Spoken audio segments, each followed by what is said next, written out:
मेरी तरफ से सभी को नमस्कार। चेतन भारत लर्निंग में आप सभी का स्वागत है। अभी तक अगर हम भूगोल विषय की बात करें तो हमने आपको ये बताया है कि जो धरती जिस पर आप अभी खड़े हैं वो एक्चुअली अंदर से कैसी दिखती है, पृथ्वी की आंतरिक संरचना कैसी है, उसके बारे में हम लोगों ने पता कैसे लगाया है, भूकंपीय तरंगें क्या होती हैं, भूकंप क्या होता है, जो हम लोग अपनी डेली लाइफ में ऑब्जर्व करते हैं वही चीज़ें हम लोगों ने पढ़ भी ली हैं। तो आपको पता है कि इन सभी के पीछे जो मूल कारण है वो क्या है।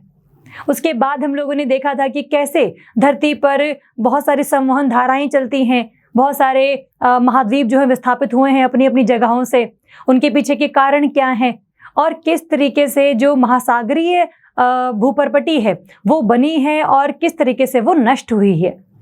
ये चीज़ें हम कर चुके हैं अभी तक। आज हम उन सभी चीज़ों का इस्तेमाल करके, उनका प्रयोग करके एक पढ़ेंगे प्लेट विवर्तनिकी सिद्धांत, जिसमें सभी जितनी भी अवधारणाएं थी उन सभी की चीज़ें इसमें हम इंक्लूड करेंगे। जैसे कोई भी अगर चीज़ एल्फ्रेड वेगनर ने बोली थी तो वो भी इसमें हम लोग देखेंगे। कोई चीज़ अगर आर्थर होम्स ने बोली थी संवहन धाराओं के बारे में तो वो भी इसमें हम देखेंगे।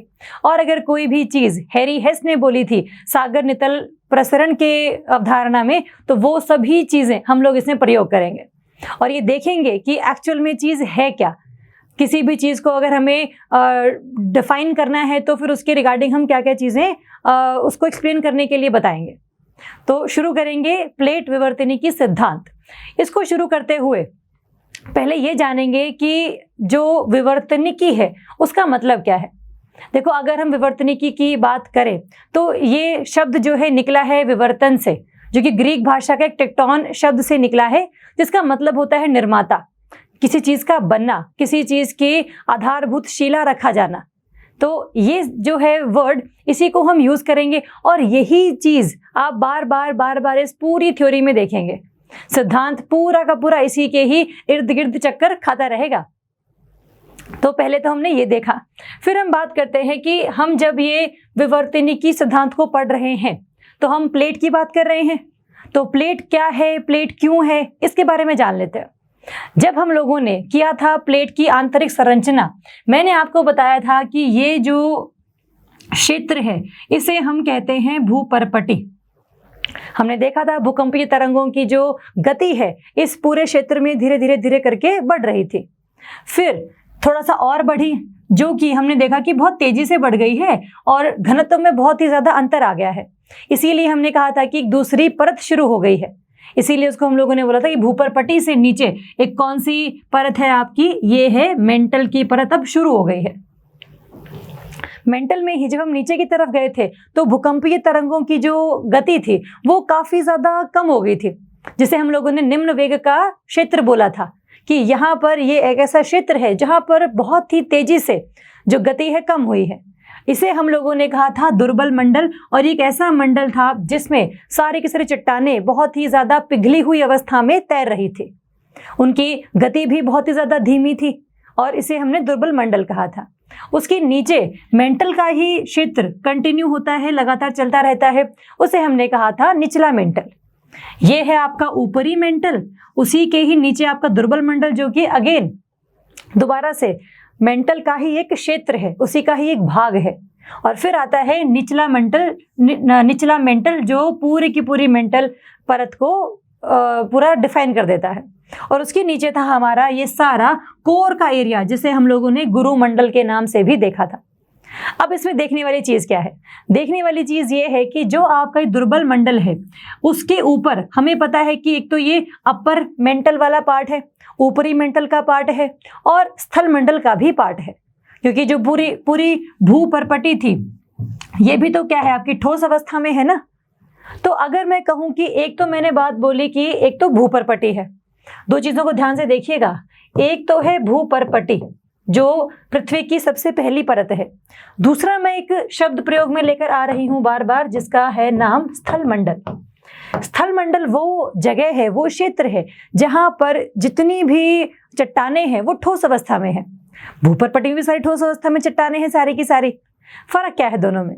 फर्क ये है कि जो स्थल मंडल है वो एक ऐसा क्षेत्र है जो कि दुर्बल मंडल के ऊपर तैरता हुआ प्रतीत हमें होता है। एक ऐसी चीज है जैसे हम मान लेते हैं कि नीचे कोई पानी है, ऊपर ये जो प्लेट है वो तैर रही है। तो ये जो प्लेट है आपका स्थल मंडल, क्योंकि स्थल मंडल एक ऐसा क्षेत्र है जिसमें भूपर्पटी और प्लस ऊपरी मेंटल की भी हम बात करते हैं, और इसीलिए कहते हैं स्थल मंडल दो चीजों से बना हुआ है, एक तो भूपर्पटी और दूसरा ऊपरी मेंटल। तो ये जो दो जगहें हैं इनको मैं स्थल मंडल के नाम से बोलती हूँ। तो भूपर्पटी की अलग एक चौड़ाई होगी और स्थल मंडल की अलग एक चौड़ाई होगी। जैसे उदाहरण के तौर पर अगर मैं आपको बताऊं तो भूपर्पटी जो है, अगर हम बात करेंगे महासागरीय भूपर्पटी के बारे में, तो इसका जो चौड़ाई है वो 5 किलोमीटर तक है, चौड़ाई 5 किलोमीटर की है। अगर मैं महाद्वीपीय भूपर्पटी की बात करूंगी तो ये 30 से 70 किलोमीटर तक का इसका चौड़ाई है। उसी जगह पर अगर मैं स्थल मंडल की बात करूंगी, स्थल मंडल में क्योंकि भूपर्पटी और ऊपरी मेंटल भी आ जाता है, तो महासागरीय भूपृष्ठ के केस में ये हो जाता है टोटल आपका 30 किलोमीटर के अराउंड। और अगर मैं बात करूं इसकी महाद्वीपीय भूपृष्ठ की, महाद्वीपीय स्थल मंडल की, तो इसकी चौड़ाई कम से कम है आपकी 100 से लेकर 200 किलोमीटर। ये इस बात पर निर्भर करती है कि 100 किलोमीटर अगर है तो हम बात कर रहे हैं जहां पर पर्वत नहीं है स्थल मंडल में, और अगर 200 किलोमीटर की बात कर रहे हैं तो वो एक क्षेत्र है जहां पर पर्वत हमें देखने को मिलते हैं। तो भूपर्पटी, स्थल मंडल, इसकी चौड़ाइयों के बारे में आपको अंतर पता हो। स्थल मंडल में भूपर्पटी और ऊपरी मेंटल दोनों आते हैं, इस बात का हमें ध्यान रखना है। और जो मैं प्लेट बोल रही हूँ शब्द बार बार, प्लेट का मतलब है स्थल मंडल। अगर हम गलती से क्रस्ट भी बोल दें या भूपर्पटी भी बोल दें, आपने उस तरह समझना है कि स्थल मंडल की ही बात की जा रही है, क्योंकि दुर्बल मंडल के ऊपर यही उपस्थित है। और जब संवहन धाराएं चलेंगी तो स्थल मंडल ही या तो एक दूसरे की तरफ आएगा या फिर दूसरे से विपरीत दिशा में जाएगा। तो ये आपने ध्यान रखना है। इसी पूरा अवलोकन के साथ हम देखते हैं कि ये भूपर्पटी, स्थल मंडल और दुर्बल मंडल के बाद ये जो अपने किलोमीटर्स लिखे हुए हैं वो आपको हल्का सा याद हो। इसके पूरा निचोड़ ये है इस पूरी क्लास का, पूरा एक इस विषय का, कि जो दुर्बल मंडल है उसके ऊपर स्थल मंडल तैरता है, और स्थल मंडल को ही मैं प्लेट कहती हूँ। और वो तैरता है दुर्बल मंडल में प्लास्टिक जो चट्टानें हैं प्लास्टिक अवस्था में उपस्थित हैं, और किसी भी वजह से, संवहन धाराओं की वजह से, पृथ्वी के घूर्णन की वजह से जो सारी प्लेट हैं वो आपस में एक दूसरे की तरफ आती हैं, ये एक दूसरे से अलग दिशा में जाती हैं। ये हमारा निचोड़ है इस पूरे कन्वर्सेशन का। अब बात करते हैं प्लेट विवर्तनिकी सिद्धांतों के बारे में। इस सिद्धांत को देने वाले कई लोग थे, जिसमें से अगर हम बात करें बहुत ही पॉपुलर थे मैकेंजी ने बहुत ही ज़्यादा चीज़ों के बारे में गूढ़ रिसर्च किया। उन्होंने ये देखा कि जो हमारी धरती है वो बनी हुई है कई प्लेटों से। अब उसमें जो प्लेटें हैं वो कई प्रकार की हो सकती हैं। आपको वैसा कल्पना करनी है कि आपने एक एग लिया, एक अंडा लिया, उस अंडे को आपने उबाल दिया, आपने पानी किया, पानी गर्म में उसको डाल दिया, धीरे धीरे 15 मिनट बाद वो उबल गया। फिर हमने देखा कि जब आपने उस अंडे को निकाला तो ऊपर से जो उसकी परत निकलती रहती है वो क्या है, भूपर्पटी है धरती की। जो उसके अंदर सफ़ेद वाला भाग है वो है मेंटल, और जो पीला वाला पार्ट है, पीला वाला जो भाग है वो है आपका कोर। एक तो ये चीज़ हमें पहले भी हम लोगों ने डिस्कस करी थी। इसी चीज़ को मैं आगे और ले जाती हूँ। मैं बोलती हूँ कि उसी अंडे पर आपने चम्मच भी मार दी। अब जब आपने उस पर चम्मच मार दी, आपने वो भूपर्पटी जो परत थी वो अभी हटाई नहीं है, तो हमने क्या देखा कि वो जो पूरे की पूरी एक परत थी वो ऐसे भागों में बट गई।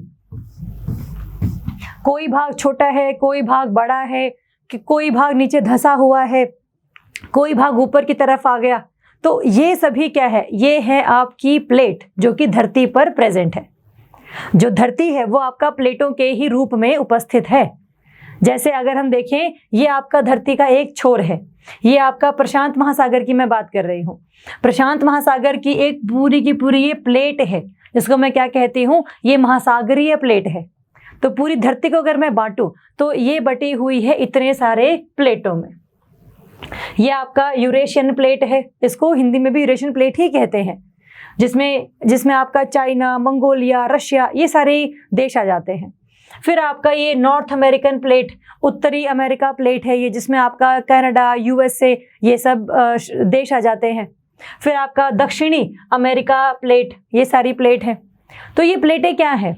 ये प्लेट हैं जिसमें हमने देखा था कि कोई तो बहुत ही बड़ी प्लेट है, हमने जब चम्मच मारी उस अंडे पर तब तो कोई भाग तो बिल्कुल छोटा सा हो गया, आपस में टूटे टूटे टूटे आपस में जमा हो गए। और दूसरी तरफ एक हम देखते हैं कि बहुत ही बड़ा भाग है जो कि टूटा नहीं। वो जो भाग टूटा नहीं वो कहलाता है आपका प्रधान प्लेटें, जिसे हम मेजर प्लेट के नाम से भी जानते हैं। तो एक तो ये, तो आपने इसी कल्पना को ध्यान रखना है और आपने ये कल्पना करते रहना है कि ये जो पूरा धरती है ये प्लेटों से बना है। कई प्लेटें जो हैं आपस में जुड़ी हुई हैं। जैसे हमने जब सागर नितल प्रसरण सिद्धांत भी किया था तब मैंने आपको ये बताया था कि ये है आपका महाद्वीपीय भूपृष्ठ, फिर धीरे धीरे आता है आपका महासागरीय भूपृष्ठ, फिर दोबारा से महाद्वीपीय भूपृष्ठ। इस तरीके से ये जो चीज़ें हैं ये आती रहती हैं। तो पूरा जो धरती है वो ऐसे ही बना हुआ है। ये तो मैंने आपको ऐसे खोल के बताया है। अगर मैं इसको पूरा ऐसे मोड़ दूं, पूरा ऐसे धरती के रूप में ले आऊं मैं, तो आपको कहीं महाद्वीपीय भूपृष्ठ, फिर महासागरीय भूपृष्ठ, फिर महाद्वीपीय भूपृष्ठ, आपस में सब चीजें आपस में जुड़ी हुई हैं। तो ये प्लेटों का एक तरीके से उपस्थित रहने का एक तरीका है जो आपको ध्यान रखना है। तो ये ध्यान रखेंगे। अगर हम इसी आधार पर आगे चलें तो आपको मैं बताती हूँ कि प्लेट विवर्तनिकी सिद्धांत अब कहता क्या है। इस सिद्धांत का जो बेसिक मूल पर्पस था, उद्देश्य ये था कि मुझे ये पता लगाना है कि धरती पर अगर कहीं पर भी पहाड़ है तो वो पहाड़ क्यों है, धरती पर अगर कहीं पर भी पठार है तो वो पठार क्यों है, धरती पर अगर कोई भी भूकंप आ रहा है तो वो क्यों आ रहा है, धरती पर अगर कहीं ज्वालामुखी उद्गार हो रहा है तो वो क्यों हो रहा है, धरती पर कहीं अगर सुनामी आ रही तो सुनामी क्यों आ रही है। तो इन्हीं सभी चीज़ों का कारण पता लगाने के लिए इस सिद्धांत को खोजा गया था। और ये सिद्धांत अंत में सभी चीज़ों के बारे में बताता है कि किसी भी जगह भूकंप क्यों आता है, ज्वालामुखी क्यों फटता है, क्यों आपके जितने महाद्वीप हैं वो प्रस्थान करते रहते हैं, विस्थापन होता रहता है उनका, संवहन धाराओं का क्या योगदान है, पर्वत है तो पर्वत क्यों है, पठार है तो पठार क्यों है। इन सभी बातों का जो उत्तर है आपको इस क्लास के एंड तक मिल जाएगा। बस आपने कल्पना क्या करनी है, कल्पना आपने करनी है कि जो पूरा धरती है वो इस तरीके से प्लेटों में बटा हुआ है, उस एक अंडे की तरह जिस पर आपने चम्मच मार दी थी और कुछ टुकड़े बहुत बड़े से रह गए थे, कुछ टुकड़े छोटे से रह गए थे। जो बड़े टुकड़े थे उन्हें हम लोगों ने प्रधान प्लेटें कह दिया, जो छोटे टुकड़े थे उनको हम लोगों ने गौण प्लेटें कह दिया, छोटी प्लेटें कह दिया। तो आपको इस तरीके से चीजें ध्यान रखनी है। पूरा धरती इस तरीके से प्लेटों में बटा हुआ है। अगर मैं बात करूं कि प्लेटों के प्रकार की, तो एक है आपकी प्रधान प्लेटें, एक गौण प्लेटें और एक माइक्रो प्लेटें। देखो प्रधान प्लेटें कौन सी हैं, हमारे धरती पर टोटल 7 प्लेटें ऐसी जिन्हें प्रधान प्लेटें कहते हैं, जिसमें हम बात करेंगे प्रशांत प्लेट की, प्रशांत महासागर वाली प्लेट की जो मैंने आपको अभी दिखाई, ये वाली पूरी पूरी प्लेट है। ये जुड़ी हुई है किसके साथ, आपके ये ऑस्ट्रेलिया प्लेट के साथ, ये जुड़ी हुई है किसके साथ, उस साइड नॉर्थ अमेरिका प्लेट के साथ, उत्तरी अमेरिका प्लेट के साथ, दक्षिण अमेरिका प्लेट के साथ। तो एक तो ये, दूसरा है यूरेशियन प्लेट जो हमने देखी, जो बहुत बड़ी प्लेट थी एक ये वाले, जिसमें चाइना, मंगोलिया, रशिया और ये यूरोप का जितना भी क्षेत्र है वो उसका भाग है। फिर है इसमें अफ्रीकी प्लेट, अफ्रीकी प्लेट है आपका जहाँ पर अफ्रीका महाद्वीप है, वो प्लेट की हम बात करते हैं।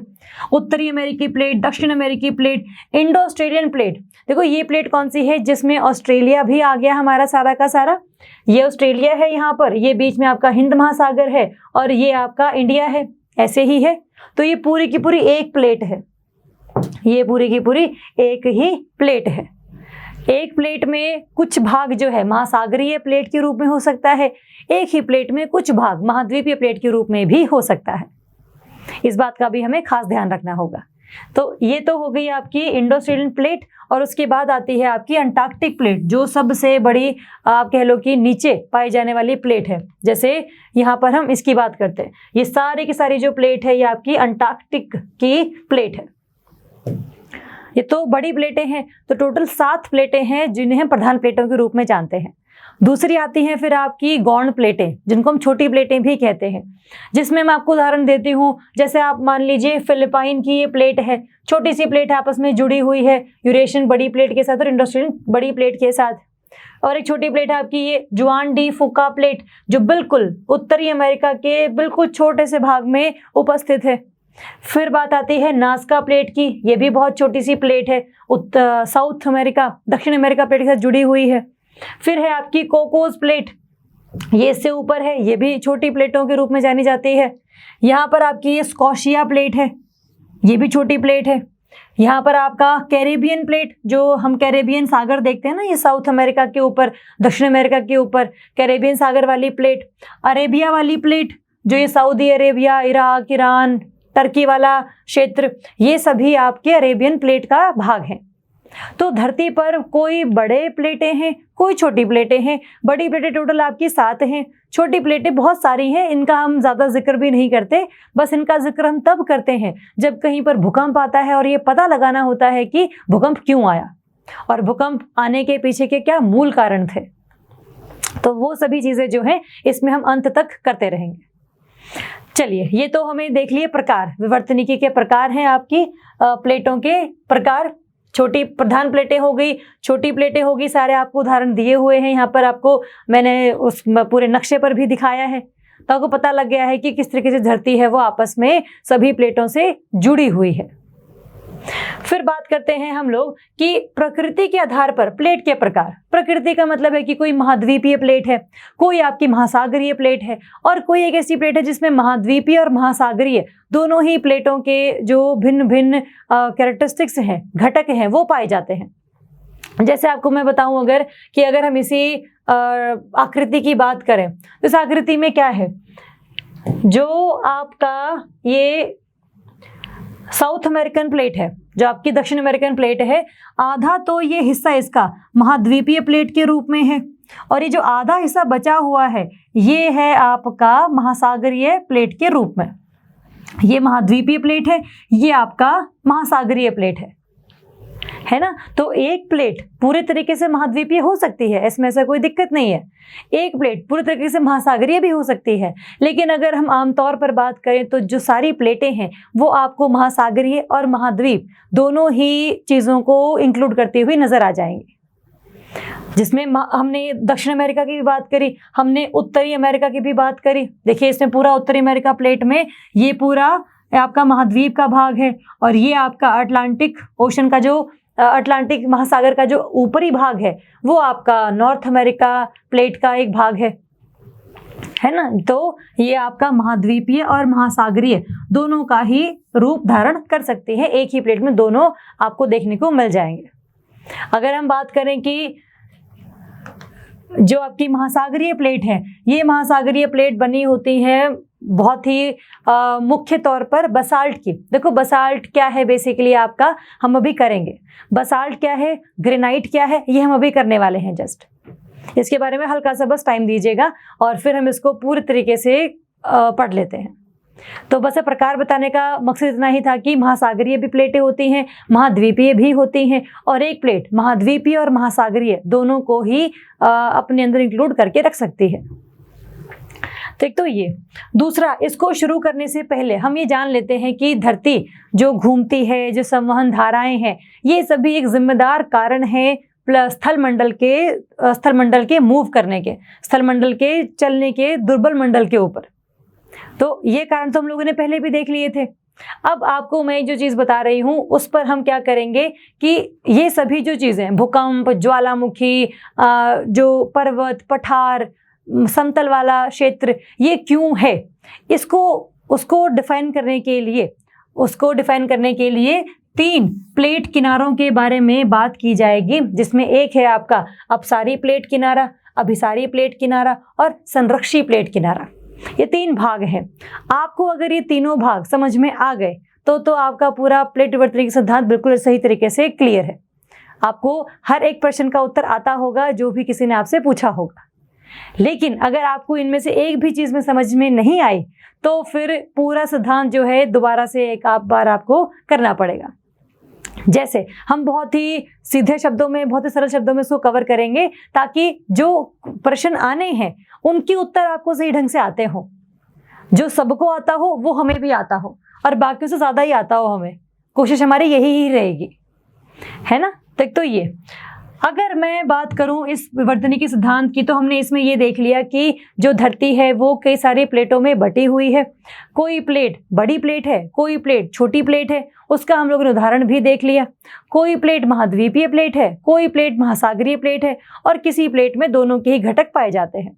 जैसे प्रशांत महासागरीय प्लेट है, वो पूरी की पूरी महासागरीय प्लेट है, उसमें कोई भी महाद्वीप का अंश आपको देखने को नहीं मिलेगा, है ना। तो एक तो ये, तो बहुत सारी प्लेटें ऐसे आपको उदाहरण मिल जाएंगे उनके।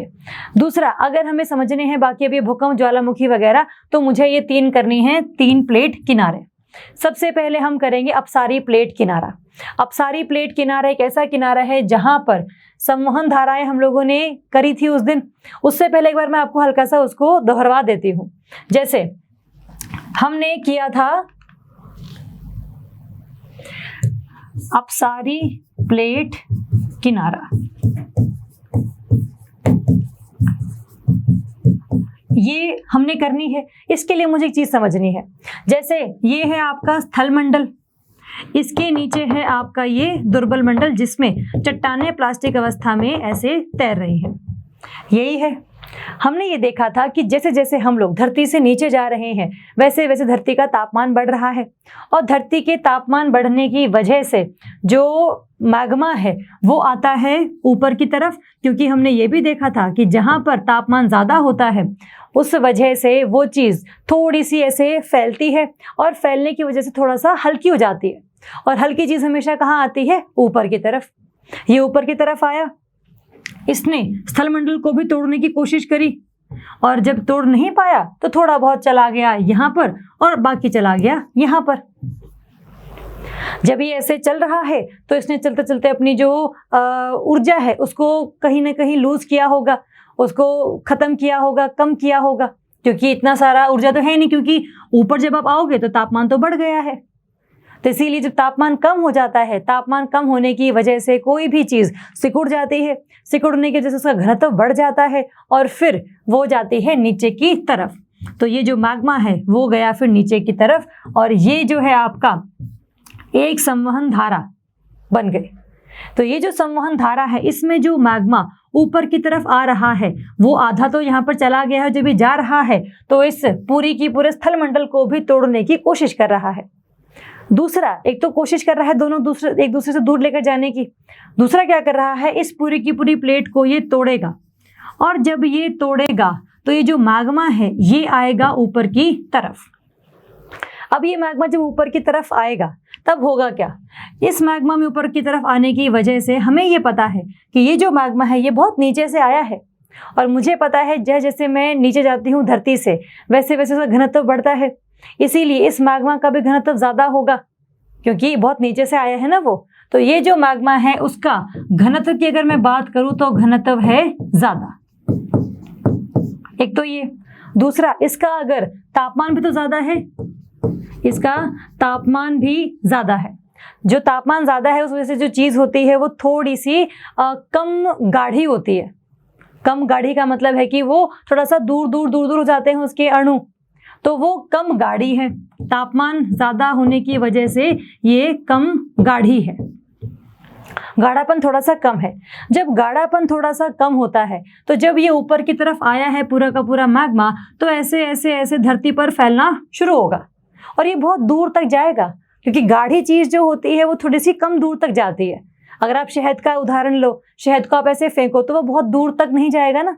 उसी जगह पर आप पानी फेंको, पानी का घनत्व कम है, पानी का जो गाढ़ापन है वो कम है, तो वो बहुत दूर तक जाएगा, है ना। तो वैसे ही अगर इसका गाढ़ापन कम है तापमान ज़्यादा होने की वजह से, तो ये बहुत दूर तक जाता है, तो ये बहुत दूर तक जाएगा। दूसरा, ये ठोस अवस्था में भी आएगा, क्योंकि ये तो नीचे से तापमान ज़्यादा में था इसीलिए तो पिघला हुआ था ये, लेकिन जैसे ही तापमान कम हुआ वैसे ही पिघली हुई चीज़ क्या हो जाती है, ठोस अवस्था में आ जाएगी। तो ठोस अवस्था में आएगा लेकिन देर में आएगा।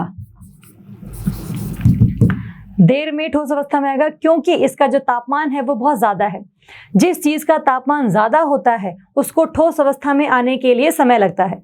जिसका तापमान पहले ही बहुत कम होता है तो ठोस अवस्था में बहुत ही जल्दी आ जाता है।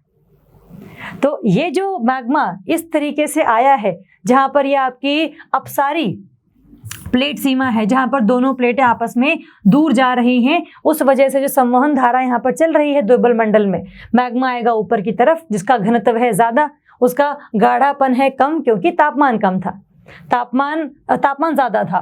तापमान ज़्यादा होने की वजह से ये दूर तक जाएगा, ठोस अवस्था में बहुत जल्दी नहीं आ पाएगा और ये दूर तक जा जाके चीज़ों को ऐसे कवर करता चला जाएगा।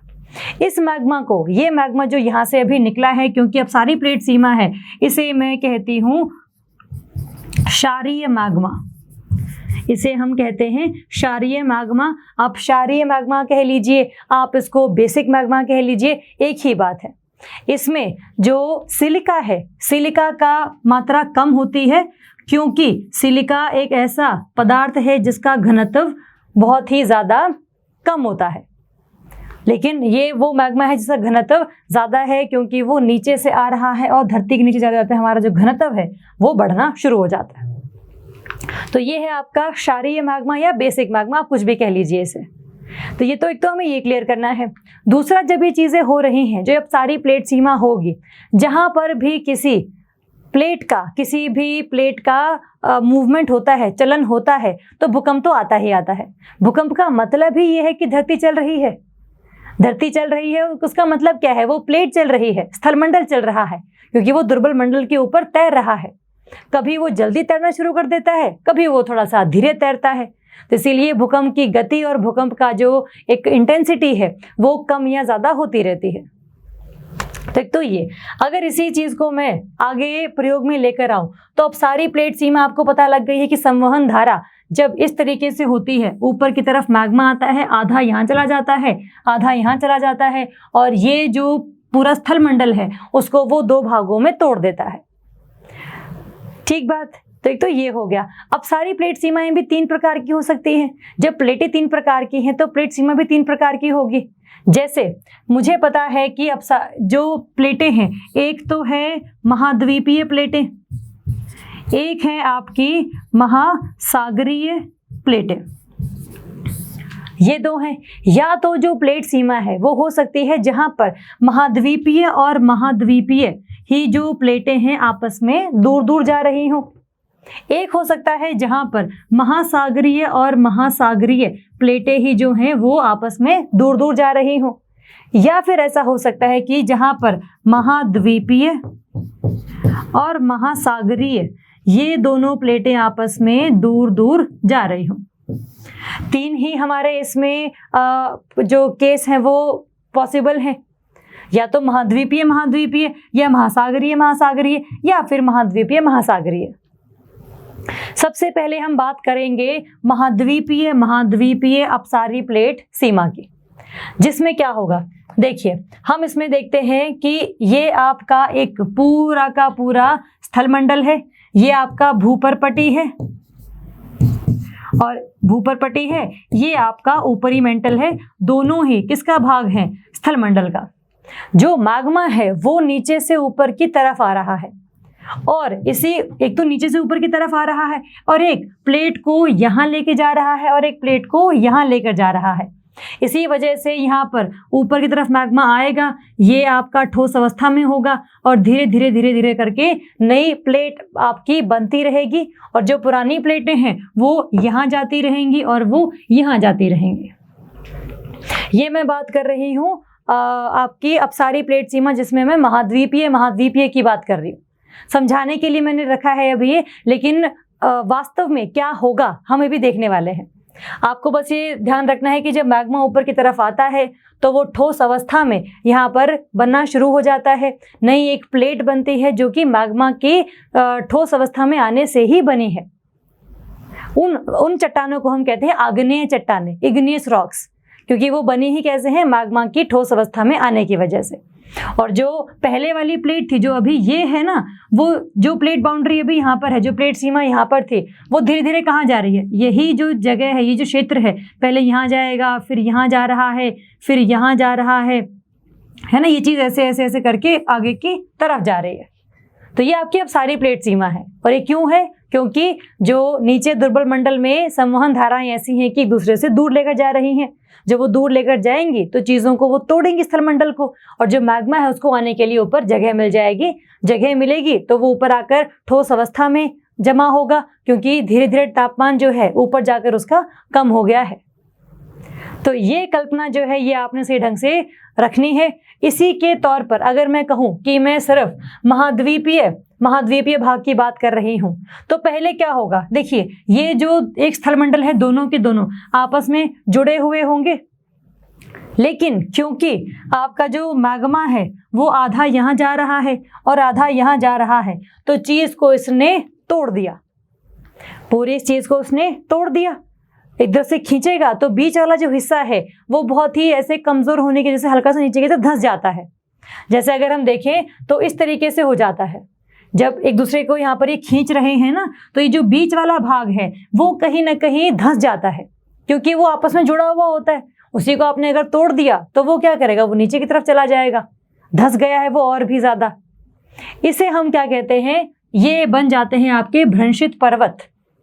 क्योंकि जो यहाँ पर कोई व्यक्ति खड़ा है उसके लिए तो ये पहाड़ है ना, और जो व्यक्ति यहाँ पर खड़ा है उसके लिए तो ये खाई है। और पर्वत क्या होते हैं? जहाँ पर पर्वतमाला और जो खाई है वो उपस्थित होती है। तो दोनों में ही क्या है? ये बन जाते हैं आपके भ्रंशित पर्वत, जिसमें एक जो हिस्सा है प्लेट का वो नीचे की तरफ धंस जाता है। तो सबसे पहली चीज़ जो भ्रंशित पर्वत बनने का कारण है वो क्या है? वो ये है कि जब दुर्बल मंडल में संवहन धाराएं ऐसे चलती हैं जो पूरी प्लेट को एक दूसरे से अलग करके लेकर जाना शुरू कर देती हैं। पहला ये हो गया। दूसरा, अगर आप इस पूरी आकृति को देखो तो आपको इसमें क्या नजर आ रहा है? पहले ये इकट्ठे हुए होंगे, फिर ये धीरे धीरे अलग हुए होंगे, और अब इस बीच में जो मैग्मा है उसको ऊपर आने के लिए जगह मिल जा रही है। जब इसको जगह मिल रही है तो ये ऊपर जाकर क्या करेगा? ठोस अवस्था में जमना शुरू हो जाएगा। अब ये दो चीज़ें तो यहाँ निकल गई, और यहाँ पर क्या है? हल्का सा क्या है? गड्ढा सा बन गया, जो खाई है वो बन गई, क्योंकि आधा तो वो साइड चला गया। अब ये भी क्या देखो, ये भी आपकी खाई एक तरीके से, मैग्मा ऊपर आकर यहाँ पर धीरे धीरे जमना शुरू हो जाता है। तो ये जो है यहाँ पर पूरे गड्ढे बनते हैं। इन गड्ढों में अगर पानी आ जाए तो उनको हम कह देते हैं कि झीलें बन गई हैं। तो एक तो हमारे बन गए भ्रंशित पर्वत, एक हमारे बन गए गड्ढे, ये दूसरे बन गए हमारे उन गड्ढों में अगर पानी आ गया तो वो झीलें बन गई। और साथ में जो मैग्मा है उसको बाहर आने की हर बार जगह मिलती जा रही है, तो कहीं ना कहीं जहाँ से भी ये इसको जगह मिलेगी वहाँ से ये ऊपर आ जाएगा, और वहाँ ये बनाता है ज्वालामुखी। तो अब सारी प्लेट सीमा में जहाँ पर हम महाद्वीप की बात करते हैं तो वहाँ पर आपकी 4 चीज़ें बनती हैं। पहला भ्रंशित पर्वत, उसके साथ खाई। तीसरा आपका ये गड्ढों के साथ पानी अगर उसमें आ जाए तो झीलें बन गई। और 5वां इसमें आपको ज्वालामुखी देखने को भी मिलेगा, क्योंकि मैग्मा को बाहर आने की पूरी तरीके से जगह मिली हुई है ना। तो ये आपके पूरे उदाहरण हैं जिसमें हम महाद्वीपीय प्लेट सीमा की बात करते हैं। अब आप इस चीज़ को कल्पना कीजिएगा, इसके आगे अगर हम चलें तो भ्रंशित पर्वत हम लोगों ने बना दिए। अगर मैं इसकी वास्तव में बात करूं कि आप देखने को कहाँ मिलते हैं, तो अफ्रीका की एक भूभ्रंश घाटी है, वहां पर आपको ये सभी जो उदाहरण है वो देखने को मिल जाएंगे। अभी भी इंस्टाग्राम पे काफ़ी ज़्यादा चर्चाओं में है कि जो अफ्रीका है वो 2 भागों में बंट रहा है। उसी का ही उदाहरण मैं दे रही हूँ आपको कि अभी पहली बार नहीं हुआ ऐसा, ये बहुत पहले से होता हुआ आ रहा है। क्योंकि अफ्रीका की जो प्लेट है वो पूरी एक प्लेट ना होकर अब उसके नीचे संवहन धाराएं ऐसी हैं कि वो एक दूसरे से इसको यहाँ लेकर जा रही हैं और इसको यहाँ पर लेकर जा रही है। तो जो प्लेट आपस में यहाँ जा रही है, यहाँ जा रही है, तो बीच में क्या बनेगा? गड्ढा बनेगा। गड्ढा बनेगा तो मैग्मा को ऊपर आने के लिए जगह मिलेगी। मैग्मा ऊपर की तरफ आएगा, वो तापमान कम होने की वजह से जमा होना शुरू हो जाएगा। अगर वो जमा हो गया तो फिर धीरे धीरे क्या है, उस गड्ढे में अगर पानी आ गया तो कई तरह की जो झीलें हैं आपको देखने को मिल जाएंगी, जिसमें उदाहरण के तौर पर अगर हम लेक मालावी की बात करें, हम लेक अल्बर्ट की बात करें, हम लेक तंगनीका की बात करें, ये सभी जो झीलें हैं, ये बहुत ही ज़्यादा प्रसिद्ध हैं सिर्फ इसी वजह से क्योंकि ये बनी हैं, क्योंकि यहाँ पर अफ्रीका की भूभ्रंश घाटी हमें देखने को मिलती है ना। तो धीरे धीरे क्या होगा, सभी जो पर्वत और जो झीलें हैं वो और भी ज़्यादा बननी शुरू हो जाएंगी। ज्वालामुखी बहुत देखने को मिलते हैं आपको यहाँ पर। अगर आप तंजानिया में जाओ तो तंजानिया में एक पर्वत किलिमंजारो है। किलिमंजारो अफ्रीका की सबसे ऊंची पर्वत श्रृंखला है। तो वो भी क्या है, वो भी आपकी ज्वालामुखी से ही बनी है ना। तो ये सभी चीज़ें बनती हैं जब महाद्वीपीय अपसारी प्लेट सीमा को हम लोग देखते हैं। अब आप इस चीज़ को कल्पना कीजिएगा कि क्या ऐसा हो रहा है। देखिए, पहले है कि मैग्मा ऊपर की तरफ आ रहा है, ये जो प्लेट है ये यहाँ जा रही है, ये जो प्लेट है वो यहाँ जा रही है, और जब ये जा रही है तो साथ में क्या है, ये ये आपकी भ्रंश घाटी बनी, और ये क्या बने, आपके भ्रंशित पर्वत बने, कई सारे बन गए हैं। इनको हम इंग्लिश में ब्लॉक माउंटेन्स भी कह देते हैं। और ये जो चीज़ है ये मैग्मा की है बार बार डेपोजिशन, और ये डेपोजिशन में अगर जमाव है इसका और इसमें अगर पानी आ जाता है तो ये झीलें बना लेती है। तो ये जो झीलें बनेगी धीरे धीरे करके इस तरीके से बनेगी। अब आप सोचो कि ये जो प्लेटें हैं दूर जाना तो बंद नहीं करेंगी, क्योंकि जो संवहन धाराएं हैं वो तो ऐसे चल रही हैं ना कि वो बार बार इस प्लेट को यहाँ ले जाएंगी। तो जो छोटा सा हिस्सा था जहाँ पर मैग्मा का जमाव था, क्या वो हिस्सा बड़ा नहीं हो जाएगा? क्योंकि बार बार क्या हो रहा है, मैग्मा ऊपर की तरफ आएगा, मैग्मा जमा हो जाएगा, और बार बार ये जो संवहन धाराएं हैं इन दोनों प्लेटों को यहाँ ले जा रही हैं, वहाँ ले जा रही हैं।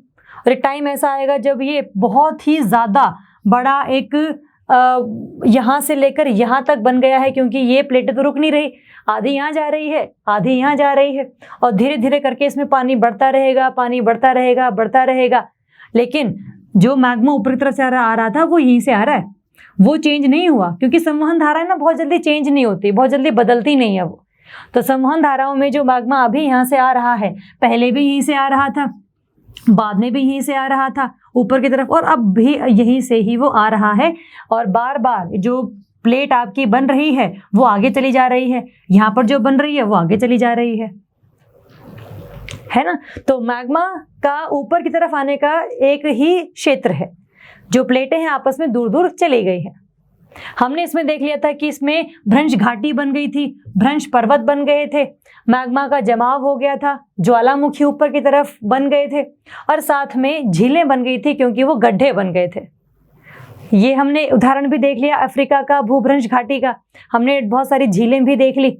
अब धीरे धीरे क्या आपको ऐसा नहीं लग रहा है इसमें कि बार बार ये जो क्षेत्र कम था जहाँ पर मैग्मा जमा हुआ था, ये एरिया क्षेत्र जो है अब बढ़ गया है जिसमें मैग्मा जमा हुआ है, और ये भी सारा क्या है, बढ़ गया है जिसमें मैग्मा जमा हुआ है। क्योंकि मैग्मा पहले यहाँ जमेगा, फिर आगे चला जाएगा, यहाँ चला जाएगा, फिर यहाँ चला जाएगा, फिर यहाँ। ये वाला जो मैग्मा था सबसे पहले बना हुआ था, जैसा हम लोगों ने सागर नितल प्रसरण के केस में किया था, है ना। तो पहले वो यहाँ बन रहा था, फिर यहाँ चला गया, फिर यहाँ चला गया, फिर यहाँ चला गया। क्यों? क्योंकि प्लेट जा रही है उस साइड, प्लेट के साथ साथ ही वो जा रहा है। तो इस यहाँ से लेकर यहाँ तक सब कुछ कैसे बना है, मैग्मा के जमाव से। और ये कौन सा मैग्मा है, ये क्षारीय मैग्मा है, और जो क्षारीय मैग्मा होता है उसका घनत्व ज़्यादा होता है, इसी को हम क्या कह देते हैं, बसाल्ट कह देते हैं। इसमें सिलिका की जो मात्रा है वो कम होती है, तो ये हमें ध्यान रखना है। अब आप इस चीज़ को देखो ज़रा, क्या धीरे धीरे जो चीज़ महाद्वीपीय अब सारी प्लेट सीमा थे, क्या वो धीरे धीरे करके ये जो सागर है वो बड़ा होता गया, ये झील से सागर बना, सागर से महासागर बन गया, पानी जो है बार बार आता रहा, है ना। तो इस तरीके से अब जो महाद्वीप अब सारी प्लेट सीमा थी वो किसमें कन्वर्ट हो गई, किसमें बदल गई, वो बदल गई महासागरीय प्लेट सीमा में, महासागरीय अपसारी प्लेट सीमा में। मैग्मा यहीं से ऊपर आ रहा है, प्लेट यहाँ जा रही है, प्लेट यहाँ जा रही है। पहले इसके ऊपर महाद्वीपीय प्लेट थी, लेकिन पहले झील बनी, फिर सागर बना, फिर और लंबा सागर बना, और फिर एक महाद्वीप ही बन गया, बहुत सारा जो पानी है उसमें आना फिर शुरू हो गया, जैसे अगर आप देखो, अगर हम भूभृज घाटी की बात करें तो ये इस तरीके से अभी ये बन रहा है। जैसे ये आपका लाल सागर है, लाल सागर है ना, ये भी यहाँ पर भी आपको ये पूरा का पूरा ऐसे भूभृज घाटी देखने को मिलती है। ये सारे के सारे अभी भी ये यहाँ ही हो रही है। जब ये भी आधी यहाँ जा रही है, आधी यहाँ जा रही है, तो क्या ये जो लाल सागर है इसका जो क्षेत्र है वो बढ़ेगा नहीं? जब इसका क्षेत्र बढ़ेगा, ये यहाँ चलेगी, ये यहाँ चलेगी, तो कहीं ना कहीं आपका हिंद महासागर से पानी इसमें आ जाएगा, और जो अभी सिर्फ सागर है वो धीरे धीरे क्या हो जाएगा, और बड़ा हो जाएगा, और बड़ा हो जाएगा, और बड़ा हो जाएगा, और अंत में इसको हम नया महासागर का नाम दे देंगे। और नए महासागर का नाम देने के बाद जो मैग्मा है वो तो इसी के ही बीच में से आ रहा था ऊपर की तरफ, है ना, तो बार बार इस प्लेट को भी वो आगे यहाँ ले जाएगा, आगे यहाँ ले जाएगा, है ना। तो जो महाद्वीपीय थी वो कैसे महासागरीय में बदल गई, इसका उदाहरण आपके सामने बिल्कुल स्पष्ट है इस तरीके से। तो अब जो महासागरीय अब सारी सीमा है उसमें हम देखते हैं कि क्या चीजें होती है। जैसे आप मानिए कि दोबारा मैग्मा यहीं से ऊपर की तरफ आएगा। दो पहले जहां पर ये महाद्वीपीय प्लेटें थी, अब महासागरीय प्लेटें हैं। जैसे महाद्वीपीय प्लेटें यहाँ जा रही थी ऐसे ऐसे करके, बीच में मैग्मा जमा हो रहा था, सेम उसी तरीके से, बिल्कुल समान उसी तरीके से जो महासागरीय प्लेटें हैं आपस में दूर जाएंगी, क्योंकि मैग्मा आ रहा है नीचे से और दोनों प्लेटों को इस साइड से दूर कर देगा। ये जो जगह बची है बीच में, यहाँ पर मैग्मा ऊपर की तरफ आकर जमा होना शुरू हो गया है, क्योंकि तापमान उसका कम हो गया है ना। तो दोबारा से मैग्मा यहाँ जाएगा, और जब वो यहाँ पर जमा होगा तो धीरे धीरे करके यहाँ जमा होता रहेगा, तो कहीं ना कहीं थोड़ा सा ऐसे उभार सी चीज आ जाएगी। जैसे अगर हम देखें, ये है आपका एक महासागरीय प्लेट, ये है आपकी दूसरी महासागरीय प्लेट, ये जा रही है यहाँ, ये जा रही है यहाँ। धीरे धीरे क्या होगा, यहाँ पर ये महासागरीय प्लेट यहाँ चली गई, बीच में ये आपका मैग्मा जमा हो गया, और ये दूसरी प्लेट वही वाली, यहाँ से मैग्मा आ रहा है ना। ये क्या है आपका जो नया मैग्मा, आधा यहाँ चला गया, आधा यहाँ चला गया, बीच में से अभी आने के लिए जगह बची हुई है। जो मैग्मा बार बार आता रहेगा, वहां पर ये सब बार बार ऐसे डिपॉजिट होता रहेगा, ऐसे जमा होता रहेगा, तो कहीं ना कहीं ऐसे उभार सा देखने को आपको मिलता है। जिसे हम क्या कहते हैं, उसे हम कहते हैं मध्य महासागरीय कटक, मध्य महासागरीय कटक, क्योंकि वहीं से ही जो मैग्मा है वो ऊपर की तरफ आता है और वहीं पर ही जमना शुरू होता है सबसे पहले। और जब ये जम रहा है तो धीरे धीरे करके एक तरीके से उभार आपको देखने को मिलता है। इसे हम कहेंगे मध्य महासागरीय घटक, और ये दोनों है आपके महासागरीय भूपृष्ठ, ये भी है आपका महासागरीय भूपृष्ठ, और संवहन धारा है कैसी, ऊपर की तरफ आने वाली। एक तो ये। दूसरा इसमें हम क्या देख सकते हैं, दूसरा देखिए, इसमें ये आपको देखने को मिलेगा, यहाँ से आपका आ रहा है मैग्मा ऊपर की तरफ, और ये जो उभार आपको देखने को मिल रहा है, ये उभार क्यों है, क्योंकि मैग्मा ऊपर की तरफ आया, यहाँ पर आकर जमा हो गया, यहाँ पर जमा हो गया, क्योंकि ये ऊपर की तरफ जमा हो रहा है ना, धीरे धीरे करके जमा होता रहेगा। और जो प्लेट थी वो आधी यहाँ जाती रहेगी, आधी यहाँ जाती रहेगी, यहाँ पर भी सेम समान है, यहाँ जाती रहेगी। तो ये भी एक पूरा का पूरा स्पष्ट एक प्रमाण है कि किस तरीके से महाद्वीपीय जो दो प्लेटें हैं उनके बीच की जो अब सारी सीमा थी वो बदल जाती है, किसमें, धीरे धीरे करके बहुत सारे बिलियन वर्षों में आपकी महासागरीय प्लेट सीमा में वो परिवर्तित हो जाती है। और जो आपका महासागरीय प्लेट सीमा है उसमें सबसे पहले क्या बनेगा, सबसे पहले बनेगा उसमें मध्य महासागरीय कटक, जिसे हम लोग मिड ओशियानिक रिज भी कहते हैं, मध्य महासागरीय कटक। और ये क्या है, एक तरीके का ये उभार है जो आपको यहाँ पर ऐसे देखने को मिल रहा है। ये वाला जो उभार है ना, ये वाला, ये है मध्य महासागरीय कटक। ये पूरे के पूरे आप महासागर में आपको ये बीच में से नजर आएगा। अगर आपके पास अभी एटलस हो तो आप देखना जरा, आप अटलांटिक महासागर जो है ना उसका एक नक्शा निकालना, उसमें क्या मिलेगा, ये आपका पूरा अटलांटिक सागर है, इसमें आपको ऐसे ऐसे देखने को मिलेगा। ये मध्य महासागरीय कटक यहाँ पर, एक मध्य महासागरीय कटक यहाँ पर, ये पर्वतमाला है पूरी की पूरी, क्योंकि ये जो एक है आपकी ये है महासागरीय प्लेट एक इस तरफ, एक है महासागरीय प्लेट इस तरफ, दोनों जा रही हैं दूर, जब वो दूर जा रही हैं तो बीच में क्या है, मैग्मा बार बार ऊपर की तरफ आकर यहाँ पर जमा हो रहा है। तो ये साथ ही साथ जमा होता रहेगा, उभार होता रहेगा साथ साथ। तो ये मध्य महासागरीय कटक जो है आपको हर जगह देखने को मिल जाता है। ये बहुत बड़ी बड़ी पर्वत श्रृंखलाएं हैं। अटलांटिक महासागर वाली तो सबसे बड़ी, विश्व की सबसे लंबी पर्वत श्रृंखला है जो पानी के नीचे है। उसकी खास बात है ये बहुत बड़ी एक है ना। तो ये ध्यान रखेंगे कि मध्य महासागरीय कटक बनते हैं एक। दूसरा है कि जो नई एक महासागरीय प्लेट है उसकी संरचना भी तो होती है। एक नई महासागरीय प्लेट की संरचना भी है, क्योंकि बार बार मैग्मा ऊपर की तरफ आएगा, बार बार वो जमा होगा, बार बार प्लेटें दूर जाएंगी, बार बार मैग्मा आएगा, बार बार मैग्मा जमा होगा, बार बार प्लेटें दूर जाएंगी। तो धीरे धीरे करके एक नई जो प्लेट है वो बननी शुरू होती है। समान किसके, जैसे हम लोगों ने सागर तल प्रसरण में किया था, है ना। तो वो चीज आपको ध्यान रखनी है कि बार बार जो नई मध्य महासागरीय प्लेट है वो बननी शुरू हो जाती है। तो आप ये इसमें ये बोल सकते हैं, तो ये बन गया, दूसरा ये बन गया। दूसरा आपको इसमें ज्वालामुखी भी देखने को मिल सकते हैं, क्योंकि मैग्मा तो बाहर ही आ रहा है ना। जैसे महाद्वीप के बाहर आ रहा था वो, वैसे ही महासागर के बाहर भी आ रहा है, महासागरीय प्लेट के बाहर भी आ रहा है।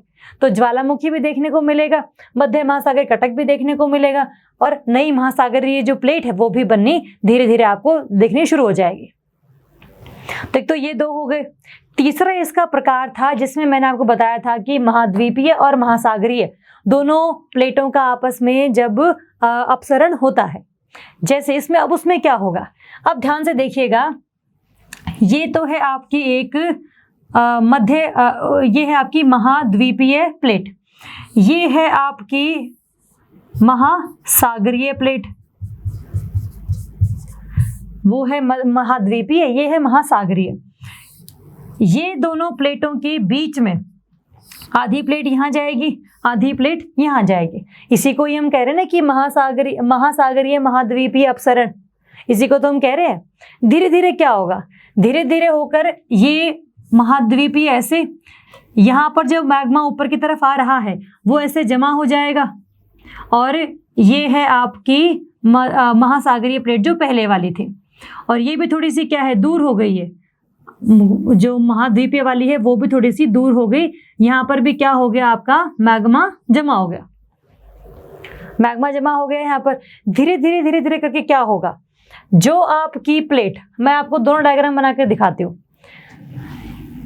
ये है वास्तव में जो पहले था, ये महासागरीय, ये महाद्वीपीय, यहाँ पर है आपका मैग्मा का ऊपर की तरफ आने का क्षेत्र। धीरे धीरे क्या होगा, ये जो प्लेट है ये यहाँ ना रहकर यहाँ चली जाएगी, क्योंकि आधा इसको ये लेकर जाएगा, आधा इसको ये लेकर जाएगा। तो ये क्या है, इतनी दूर तक आ गई है। जो ये यहाँ पर थी वो, जो यहाँ से लेकर यहाँ तक थी वो यहाँ से लेकर यहाँ तक हो गई। जो ये महाद्वीपीय वाली थी वो यहाँ पे ना रह के वो कहाँ आ गई, वो यहाँ तक आ गई, क्योंकि ये इसको साइड लेकर जा रहा है ना अपने साथ साथ। तो ये जो बीच का क्षेत्र है ये क्या हुआ, इसमें मैग्मा ऊपर की तरफ आकर जमा हुआ होगा, जमा हुआ। जब मैग्मा जमा हुआ तो ये जो पानी है वो भी धीरे धीरे करके क्या है, इस तरफ आ गया होगा कि पूरा महाद्वीप तो उस साइड चला गया। ये जो पानी है वो सारा का सारा ऐसे ऐसे हो गया। यहाँ पर क्या है, मैग्मा को ऊपर की तरफ आ रहा है। क्या ये भी आपका महासागरीय प्लेट नहीं है, ये वाली भी, क्या ये वाली भी आपकी महासागरीय प्लेट नहीं है। तो जैसे महाद्वीपीय महासागरीय में परिवर्तित हो रही थी, समान उसी तरीके से जो महाद्वीपीय और महासागरीय प्लेट है वो भी एक समय आने के बाद महासागरीय और महासागरीय में ही परिवर्तित हो जाएंगे। तो ये एक तरीका है समझाने का कि जिसमें आपने शुरुआत से भ्रंशित पर्वत बनाकर धीरे धीरे करके अंत में महासागरीय जो आपकी अपसारी सीमा है उसमें आपने उसको परिवर्तित करवा दिया। इसको समझने का तरीका यही है कि पहले जो प्लेट यहाँ पे थी वो सही मतलब ऑब्वियसली वो यहाँ चली जाए, क्योंकि आपका संवहन धारा ही उस साइड लेके जा रहा है इसे, और जो पानी उसको रोकने वाला तो कोई है नहीं, वो तो आगे चला जाएगा।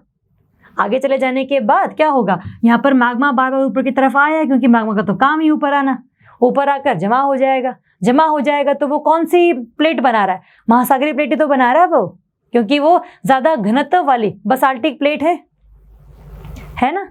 तो धीरे धीरे करके ये भी इसी में बदल जाएगा। और जैसे हम लोगों ने उसके किए थे कि मध्य महासागरीय कटक बनेंगे, ज्वालामुखी देखने को मिलेगा, नई महासागरीय प्लेट बनेगी, तीनों के तीनों जो सेम चीजें हैं वो आप यहाँ पर प्रयोग में लेकर आ सकते हैं।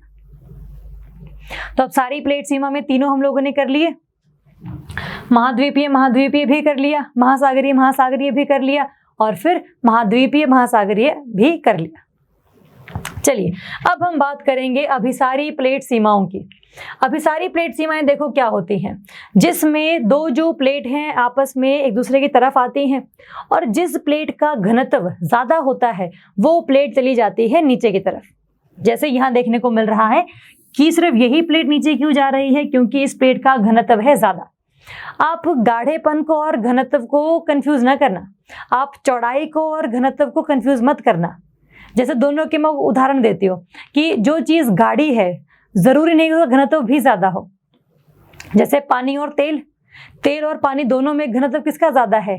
पानी का ज्यादा है, क्योंकि तेल तो उसके ऊपर तैरता रहता है ना। लेकिन गाढ़ा कौन है? गाढ़ा तेल ज्यादा है। तो गाढ़ापन और घनत्व दोनों आपस में सेम चीजें नहीं होती।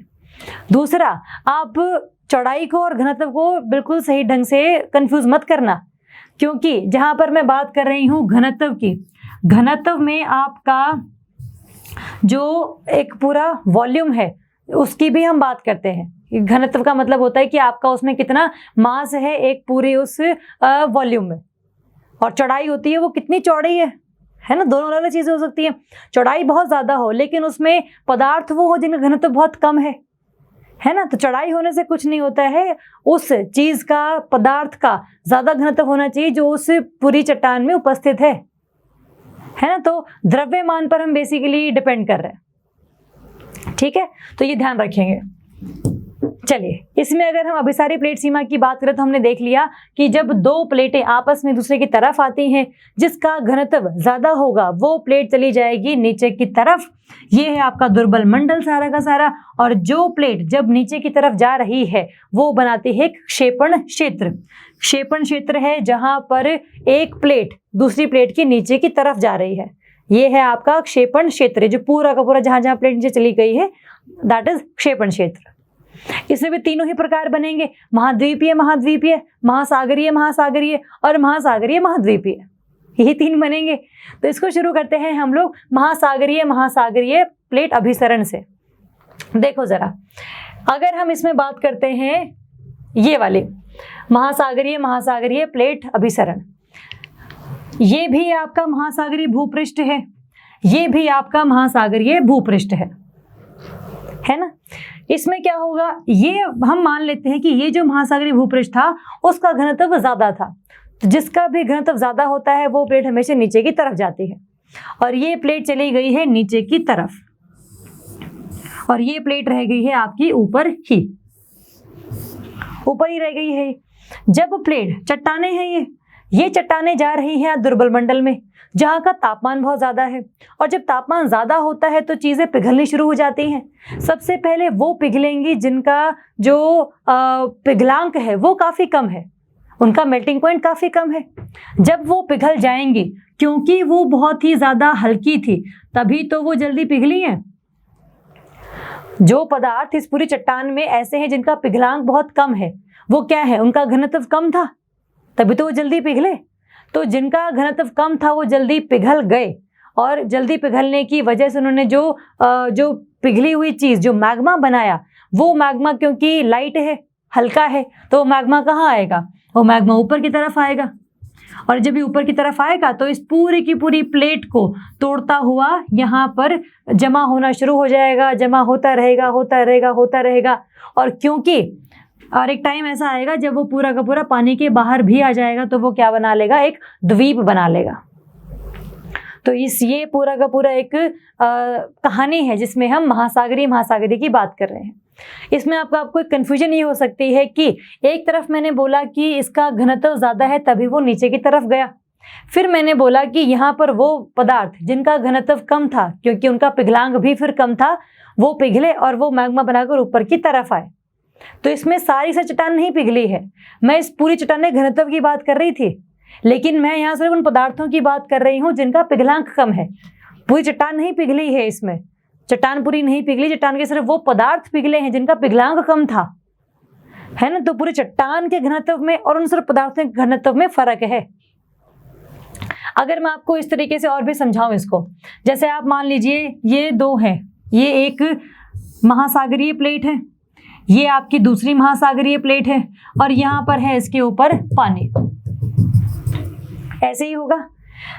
हम मान लेते हैं इसका जो घनत्व है वो ज्यादा है और संवहन धाराएं हैं ऐसे एक दूसरे की तरफ इन प्लेटों को लेकर आ रही है। इसका घनत्व ज्यादा है अगर, तो ये क्या होगी, धीरे धीरे करके ऐसे नीचे की तरफ चली जाएगी। जब ये नीचे की तरफ जाएगी ऐसे, तो वो पदार्थ जिनका पिघलांक कम था वो पिघलेंगे और वो पिघल कर मैग्मा बनाएंगे। वो मैग्मा इस पूरी प्लेट को तोड़ते हुए ऊपर की तरफ आएगा, और जो ऊपर की तरफ तोड़ते हुए आएगा तो धीरे धीरे यहाँ जमा होगा, ये यहाँ पर जमा होगा, जमा होता रहेगा होता रहेगा होता रहेगा। एक टाइम ऐसा आएगा जब ये पूरा का पूरा इससे भी बाहर निकल जाएगा, तो ये क्या बना लेगा, एक द्वीप की स्थापना जो है इसने कर दी। और ये जो मैग्मा बना है, देखिए इसका जो पिघलांक था उनसे बना था ना, ये उन पदार्थों से बना था, तो जिनका घनत्व कम था उनसे बना था, तो इस मैग्मा का घनत्व भी कैसा होगा, कम होगा। अगर हम तुलना करें क्षारीय मैग्मा से, तो ये जो आपका अम्लीय मैग्मा है, इसको हम अम्लीय मैग्मा बोलते हैं, तो इसका जो घनत्व है वो भी कम है, क्योंकि वो बना ही किन से है, उन पदार्थों के पिघलने से जिनका घनत्व कम था, जिनका पिघलांक कम था। घनत्व कम है, बहुत ही ऊपर की तरफ से आ रहा है, ये मतलब दुर्बल मंडल के बहुत ही ऊपर वाली जगह से आ रहा है, तो इसका तापमान भी कैसा होगा, क्षारीय मैग्मा के मुकाबले बहुत ही ज्यादा कम होगा, तो इसका तापमान भी क्या है, कम है। जब इसका तापमान भी कम है तो इसका जो गाढ़ापन है वो भी ज्यादा है। तापमान कम मतलब गाढ़ापन ज्यादा, और जब इसका गाढ़ापन ज्यादा है तो गाढ़ापन ज्यादा होने की वजह से ये ठोस अवस्था में आएगा, तो लेकिन बहुत जल्दी आ जाएगा, है ना। तो ठोस अवस्था में बहुत जल्दी आ जाएगा क्योंकि तापमान कम था, ठोस अवस्था में जल्दी आ जाएगा। और जब ये इस प्लेट को तोड़ेगा तो क्योंकि इसका गाढ़ापन ज्यादा है तो ये तोड़ता तोड़ता रहेगा, और एक पॉइंट ऐसा आएगा जब एकदम से पूरी प्लेट टूटेगी और जो मैग्मा है वो एकदम से ऐसे बिल्कुल बहुत ही विस्फोटक हमें दृश्य जो है नजर आएगा। तो ये जो मैग्मा होता है ये बहुत ही विस्फोटक ज्वालामुखियों को जन्म देता है। जो क्षारीय मैग्मा है वो बहुत ही शांत और जो अविस्फोटक ज्वालामुखी है उनको जन्म देता है। किसको आने के लिए जगह मिल रही है, इसको जगह नहीं मिल रही है, गाढ़ा भी ज्यादा है, इसको निकलना भी जल्दी है। तो इसी वजह से होगा क्या, बार बार ये ऐसे हिट करता रहेगा, मारता रहेगा, और एकदम से एक ऐसे पॉइंट आएगा जब ये पूरा का पूरा ऐसे विस्फोट होकर बाहर की तरफ आएगा। तो इन सभी चीजों का आप तभी समझ सकते हैं जब आप कल्पना कर रहे हैं। जब कल्पना आपकी थोड़ी सी कम हो गई है तो चीजें समझ में आनी थोड़ी सी कम हो जाती हैं। तो कल्पना करते रहिए, चीजों को समझते रहिए। आपने बहुत सारे उदाहरण भी देखने हैं अभी, है ना। तो अगर मैं इस उदाहरण की बात करूं तो आप आइए जरा अपनी एटलस में प्रशांत महासागर में, जहां पर आपको नजर आएगा एक तो है आपका जो यूरेशियन प्लेट थी वो भी, और जो आपकी प्रशांत महासागर की प्लेट थी वो भी, दोनों आपस में ऐसे एक दूसरे की तरफ आ रही है। जब एक दूसरे की तरफ आ रही हैं तो सेम वही चीज हो रही है कि यूरेशियन प्लेट नीचे की तरफ जा रही है, जो प्रशांत महासागरीय प्लेट है वो वहीं पर ही है, और यहाँ पर ही क्या बने होंगे, आपके बहुत सारे द्वीप बने होंगे। तो जो प्लेट क्षेपित नहीं होते, देखिए ये जो प्लेट है वो क्षेपित हो रही है ना, नीचे की तरफ जा रही है। ये जो प्लेट है वो क्षेपित नहीं हो रही है, इसीलिए उसके ऊपर क्या बने हैं, द्वीप बने हैं। और जो प्लेट क्षेपित हो रही है वहां पर आपको थोड़ा सा जो गड्ढा टाइप सा है, गड्ढे के प्रकार सा देखने को मिल जाएगा, जिसे हम कहते हैं महासागरीय गर्त, जिसे हम कहते हैं महासागरीय गर्त। इंग्लिश में इसको हम लोग ट्रेंच के नाम से भी जान सकते हैं, महासागरीय गर्त। ये क्या है, इस तरीके से आप समझ सकते हैं कि यहाँ पर एक गड्ढा सा है, ये आपका द्वीप है। अगर आप देखो प्रशांत महासागर में तो आपको एक अल्यूशियन द्वीप नजर आएगा, एक आपको कुरल द्वीप नजर आएगा, एक तो है आपका एलूशियन, ये बिल्कुल ऊपर है जहां पर आपका बेरिंग जल मडमरु मध्य है, वहां पर मिलेगा। अल्यूशियन से नीचे आपको कुरिल द्वीप नजर आएंगे, कुरिल द्वीप से नीचे आपको जापान में कई सारे द्वीप नजर आएंगे, जापान से नीचे आप आओ फिलीपींस आपको नजर आएगा, उसके नीचे आप आओ, आपको इंडोनेशिया में कई सारे द्वीप नजर आएंगे। आप और नीचे आओ, आपको न्यूजीलैंड नजर आएगा, है ना। तो ये सारे द्वीप जो हैं वो क्यों बने हैं? क्योंकि पूरी जगह पर जो यूरेशियन प्लेट है आपकी, वो आपकी प्रशांत महासागर की जो प्लेट है वो जा रही है नीचे की तरफ। इसको हम उल्टा बनाएंगे, ये है आपका ये वाली प्रशांत महासागर। प्रशांत महासागर वाली जो प्लेट है उसका घनत्व ज्यादा है तो वो नीचे की तरफ जाती है ना। तो ध्यान रखेंगे इसका, ये उल्टा बना है, इसको सीधा कर लेंगे, कोई दिक्कत नहीं है ना। इसको हम ऐसे बना लेंगे, ये आपकी प्रशांत महासागर वाली, ये आपकी यूरेशियन वाली, जिसमें प्रशांत महासागर की जो प्लेट है वो नीचे की तरफ जा रही है क्योंकि इसका घनत्व सबसे ज्यादा है। और प्रशांत महासागर वाली ही जो प्लेट है वो आपकी क्षेपित प्लेट है। तो आपने बस ध्यान रखना है कौन सी प्लेट का घनत्व ज्यादा है वही क्षेपित होती है। जो हमने पहली आकृति बनाई थी उसमें मैंने आपको बताया था कि मान लेते हैं कि ये वाली जो प्लेट है उसका घनत्व ज्यादा हो, तो दैट डिपेंड्स कि वो निर्भर करता है कि कौन सी प्लेट कहाँ पर है। अगर आप ये वाला उदाहरण देखेंगे तो सही आपको सारे जो द्वीप हैं वो देखने को मिलेंगे। कहाँ पर देखने को मिलेंगे? ये उस प्लेट पर होंगे। किस प्लेट पर होंगे? प्रशांत महासागर वाली पर या यूरेशियन पर? किस पर देखने को मिलेंगे आपको? ये वो प्लेट जो कि क्षेपित नहीं होती, वो प्लेट जो कि क्षेपित नहीं होती उसके ऊपर देखने को मिलेंगे आपको ये। तो इसका मतलब ये सारे जो द्वीप हैं वो कहाँ देखने को मिलेंगे? आपको यूरेशियन प्लेट पे देखने को मिलेंगे। और जो महासागरीय गर्तें हैं वो कहाँ देखने को मिलेंगे आपको? राइट साइड, आपके सीधे हाथ की दिशा में, जहां पर आपको सारी ये जापान गर्त, फिलीपींस गर्त, कुरिल गर्त, ये सब देखने को मिलेगी, है ना। तो ध्यान रखेंगे कि जो आपके द्वीप हैं वो ये बाएं हाथ की तरफ क्यों हैं और जो गर्त हैं वो दाएं हाथ की तरफ क्यों हैं? क्योंकि जो प्लेट क्षेपित होती है वहां पर गर्त बनती है और जो प्लेट क्षेपित नहीं होती वहां पर आपके द्वीप बनते हैं। ठीक बात है। तो यहाँ पर अगर इसको हम देखें तो ये आपको नजर आएगा इस पूरे तरीके से। ये आपका ये वाली प्लेट जिसका घनत्व ज्यादा था ये पिघली, यहाँ से पिघल के मैग्मा बनाया, मैग्मा बनाकर यहाँ पर क्या है जमा होता गया और धीरे धीरे यहाँ पर इसने सारे के सारे जो द्वीप चाप है वो बना लिया। एक तो ये हो गया। दूसरा आता है फिर महासागरीय महाद्वीपीय चाप। ये तो आपका हो गया उदाहरण, ये सारा का सारा, जिसमें मैं महाद्वीपीय महासागरीय जिसकी बात कर रही हूँ अभिसरण की, उसमें क्या होगा? देखिए, जहां पर भी तनाव बल लगे, जहां पर भी आपका जो एक कंप्रेशन है वो लगेगा, वहां पर तो आपके जो पर्वत हैं वो बनेंगे, है ना। और जहां पर क्षेपित क्षेत्र होगा, जहां पर क्षेपण होगा, वहां पर आपको वोल्केनोज या ज्वालामुखी देखने को मिलते हैं। अगर मैं इसकी भी बात करूं तो इसमें मुझे क्या क्या देखने को मिला? अगर महासागरीय अभिसरण की बात करें तो क्या क्या देखने को मिला? आपको द्वीपीय चाप देखने को मिली, कई सारे द्वीप इकट्ठे देखने को मिले। आपको ज्वालामुखी देखने को मिला, बहुत सारे, क्योंकि मैग्मा आ रहा है ऊपर की तरफ। ज्वालामुखी के साथ साथ आपको जो महासागरीय प्लेट थी उसका विनाश होता हुआ नजर आया। महासागरीय प्लेट का विनाश होता हुआ नजर आया। जैसे पहले वाले अपसारी सीमा में हम क्या कह रहे थे कि महासागरीय प्लेट बन रही है, उसको हम कहते थे रचनात्मक प्लेट सीमा। उसको हम अपसारी प्लेट सीमा को मैं रचनात्मक प्लेट सीमा भी कह सकती हूँ, क्योंकि उसमें हमारी नई महासागरीय प्लेट बन रही थी। ये वाली जो है आपकी, जिसमें एक प्लेट आपकी गायब भी होगी, खत्म ही होगी आपकी वो वाली प्लेट, उसको मैं क्या कहूंगी? उसको मैं यही कहूंगी ना कि विनाशकारी प्लेट सीमा है।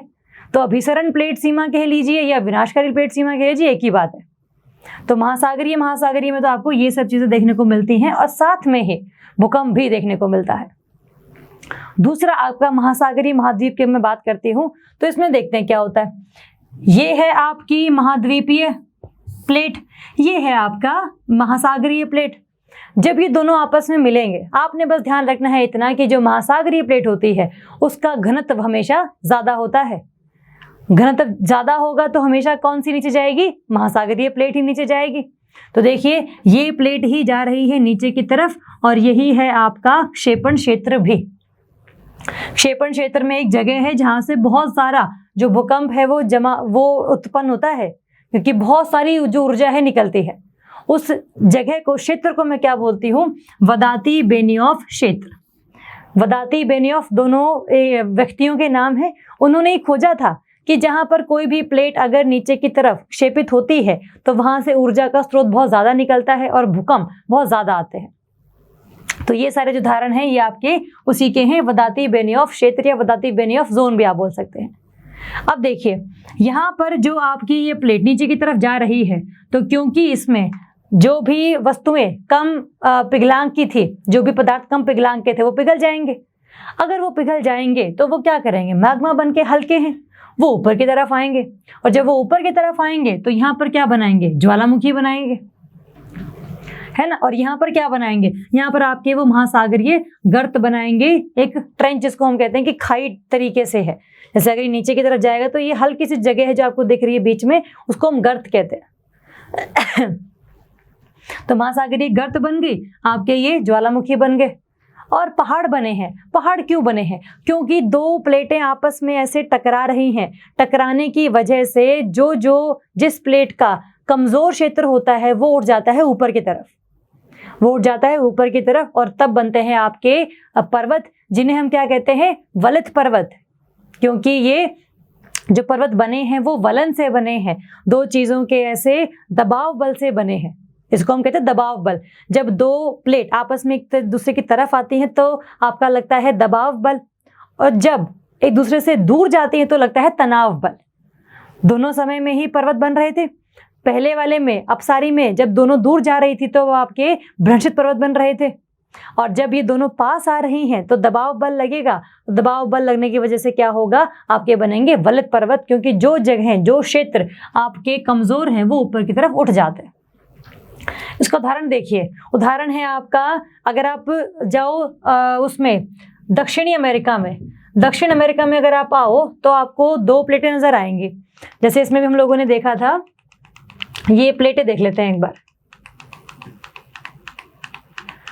ये वाली देखो, ये थी आपकी दक्षिण अमेरिकी प्लेट, ये सारी की सारी, और ये है आपकी नाज़का प्लेट। नाज़का प्लेट है आपकी महासागरीय। ये प्लेट यहाँ आ रही है और ये प्लेट भी आपकी यहाँ आ रही है। तो जब आपस में टकरा रही है, टकराएंगे तो क्या बनाएंगे, एक तो महासागरीय गर्त बनेगी, जो कि प्लेट क्षेपित होती है, नाज़का प्लेट पे गर्त बनेगी, मैग्मा पिघलेगा, ऊपर की तरफ आएगा, तो यहाँ पर आपको क्या है, ज्वालामुखी दक्षिणी अमेरिका प्लेट पे देखने को मिलेगा।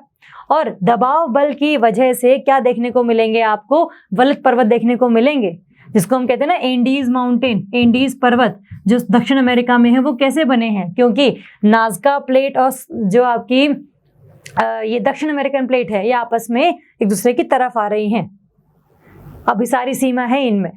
ये इसका उदाहरण है। दूसरा हो जरा यहाँ पर उत्तरी अमेरिका प्लेट में, उत्तरी अमेरिका में भी यहाँ पर आपकी जो प्रशांत महासागर की प्लेट है वो यहाँ पे इस तरफ आ रही है, और ये भी इस तरफ जा रही है, उत्तरी अमेरिका प्लेट भी। और जो घनत्व ज्यादा है वो किसका है, इसका, प्रशांत महासागर की प्लेट का। ये कहाँ जाएगी, ये नीचे की तरफ जाएगी, और जब ये नीचे की तरफ जाएगी तो वो पदार्थ जिनका पिघलांक कम था वो मैग्मा बनाएंगे, मैग्मा बना के ऊपर की तरफ भेजेंगे। तो उत्तरी अमेरिका में क्या देखने को मिलेंगे, ज्वालामुखी देखने को मिलेंगे, आपको ज्वालामुखी देखने को मिले। और जहां पर दोनों टकरा रही थी दबाव बल से क्या मिले, आपको मिले वलित पर्वत, जिन्हें हम कहते हैं रॉकीज। रॉकीज जो पर्वतमाला है वो उत्तरी अमेरिका में है। वो क्यों बनी है, क्योंकि जो प्रशांत महासागर की प्लेट है वो क्षेपित हो रही है किसके अंदर, इस उत्तरी अमेरिका प्लेट के अंदर। तो ये एंडीज, रॉकीज, ये सब किसके उदाहरण है कि जब कोई एक महासागरीय प्लेट जो है वो महाद्वीपीय प्लेट के साथ अभिसरण करती है। तो ज्वालामुखी हो गए, वलित पर्वत हो गए, महासागरीय गर्त बनती है। तो ये सभी जो चीजें हैं ये ये आपका परिणाम है किसका, महाद्वीपीय महासागरीय प्लेट अभिसरण का। ये दो कर लिया। तीसरा सबसे जो अच्छा इंपॉर्टेंट महत्वपूर्ण जो है वो है आपका महाद्वीपीय अभिसरण। जैसे आप इसमें इस तरीके से इसको कल्पना कीजिए, महाद्वीपीय देखिए, ये महाद्वीपीय है, ये महाद्वीपीय प्लेट है, दोनों आपस में पास आ रही हैं। तो देखिए किस तरीके से आपके जो पर्वत है वो बन रहे हैं, क्योंकि इसके एक दूसरे की तरफ जा तो रही हैं, लेकिन एक भी प्लेट ऐसी नहीं है जो नीचे चली जाए। ओशियनिक जो आपकी महासागरीय प्लेट थी उसमें तो क्या था, जिसका घनत्व ज्यादा था वो नीचे चली जाती थी। इन दोनों में घनत्व दोनों का ही बिल्कुल समान है, तो कोई भी प्लेट नीचे जाने को तैयार ही नहीं है। तो जब वो नीचे नहीं जाएंगी तो आपस में ऐसे तनाव बल क्रिएट करती रहेंगी, बनाती रहेंगी और धीरे धीरे करके क्या बन जाएंगे आपके, ये वलित पर्वत बन जाएंगे, जिसका उदाहरण है आपका हिमालय। हिमालय कैसे बना है आपका, इंडो ऑस्ट्रेलियन प्लेट और दूसरा आपका यूरेशियन प्लेट के अभिसरण से। तो वहां पर आपको देखने को मिलेंगे वलित पर्वत। अब यहाँ पर आपको ज्वालामुखी देखने को नहीं मिलेंगे। ऐसा क्यों? क्योंकि ज्वालामुखी तब बनते हैं जब एक प्लेट नीचे की तरफ जाती है, क्षेपित होती है, वो क्षेपित होगी, वो पदार्थ जिनका पिघलांक कम था वो पिघलेंगे, वो ऊपर की तरफ आएंगे और यहाँ पर आकर ज्वालामुखी को निर्माण करेंगे। लेकिन यहाँ पर कोई प्लेट नीचे जा ही नहीं रही, तो फिर क्षेपित ही नहीं हो रही है, तो फिर कोई ज्वालामुखी बनने का सवाल ही नहीं उठता, है ना। तो इसीलिए यहाँ पर आपको ज्वालामुखी नहीं देखने को मिलेंगे, सिर्फ और सिर्फ आपको दो प्लेट आपस में अभिसरण करते हुए नजर आएंगी और सिर्फ क्या बनेंगे, वलित पर्वत बनेंगे और बार बार भूकंप जो है आपको देखने को मिलता रहेगा। ठीक है, तो ये तो है आपका थोड़ा सा ऐसे वीडियो के थ्रू। दूसरा आपका अगर देखो तो इस तरीके से आपको देखने को मिलता है। तो ये सारे हैं आपके पर्वत श्रृंखला, वलित पर्वत श्रृंखला। आपने इनके उदाहरण देखे। अगर मैं इसमें, जैसे हमने ये भी बात करी कि मैं अभिसारी प्लेट सीमाओं को क्या बोल सकती हूँ, विनाशकारी प्लेट सीमाएं, क्योंकि इसमें एक जो आपका महासागरीय प्लेट है वो धीरे धीरे करके खत्म होनी शुरू हो जाती है। जिसमें एक और चीज है, अब देखेंगे जरा, जैसे मैंने आपको शैनिक महासागरीय करवाई थी, तो इसके देखते हैं आगे परिणाम क्या होता है।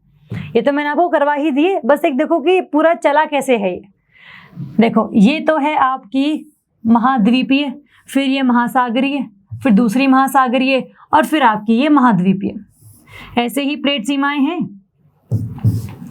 है ना। यहाँ पर आपका ऊपर पानी है और ये इस तरीके से आ रही है। यही है। क्या होगा आगे जाके, ये जो प्लेट है ये वाली का घनत्व ज्यादा मान लेते हैं, तो ये प्लेट जाएगी ऐसे नीचे की तरफ और ये जाएगी ऐसे, ये दूसरा आकृति बन गया।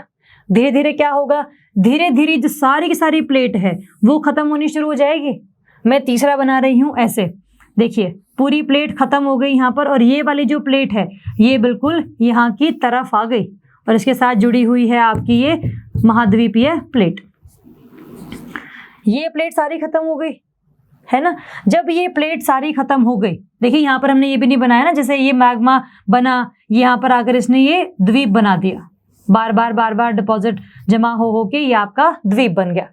ये भी द्वीप क्या है आपका, साथ के साथ इस साइड से, दाईं साइड से इस तरफ आता रहा, है ना। इस तरीके से बनता रहा, ये बन गया। इतने जो तीन आकृति आपको समझ में आनी चाहिए कि धीरे धीरे करके जो पूरी की पूरी प्लेट है वो सारी की सारी समा गई।